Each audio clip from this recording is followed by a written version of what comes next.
really well. It's a game of runs, and that was a huge one to finish it.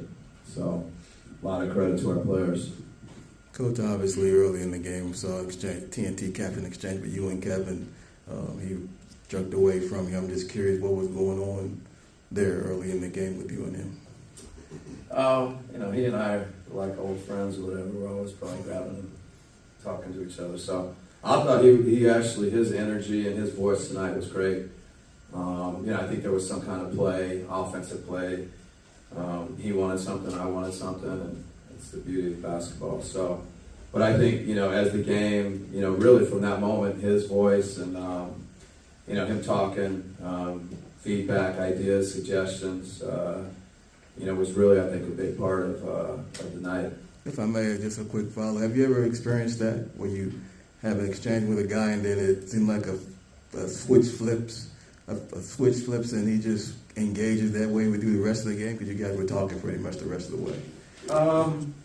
Yeah, I'm not a guy that goes back a lot and thinks in the rear view. So, okay.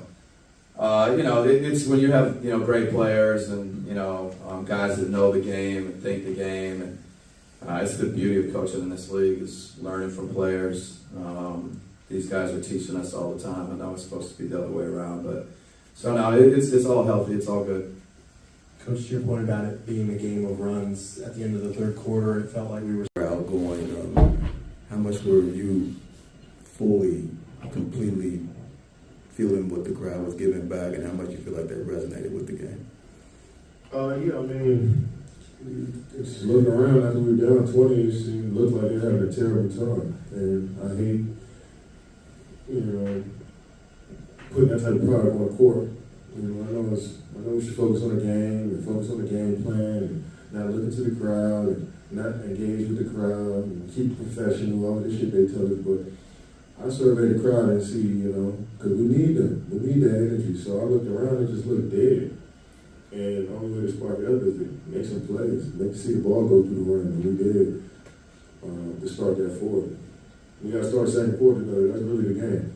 41-19 the second quarter. We start the second quarter, give them a 12-2 run every game, it felt like, So we got to be better in that area. And we fought up here all game, but the fourth quarter was special, man. That was footprint was on fire. Curious, obviously, so TNT captured you and Bud having an exchange.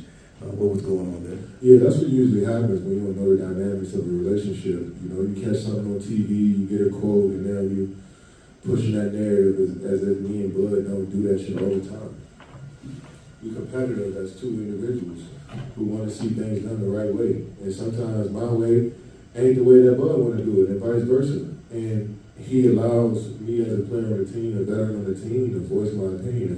If we both didn't care, we would never have stuff like that.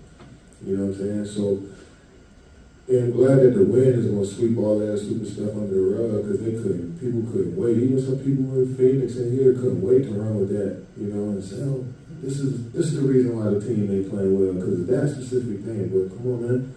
That shows that me and Bud really care about trying to right this ship and trying to win basketball games. So he understands where I'm coming from. I understand exactly where he's coming from. It's just the people on the outside don't know the dynamics of the relationship. So, in order for them to get some attention, they're going to run with stuff like that. Which leads me to following up, the conversations not only continue, but I just noticed that you were voicing your opinion, he was voicing his throughout the rest of the game, and I know that it's something that. Yeah. Go ahead. I wish they cut to that and slow-mo that when me and him come to a solution together and we smiling on the bench and we tapping each other on the chest and slapping hands hard. I wish they would post that on Instagram and Twitter and say, wow, this is leadership right here.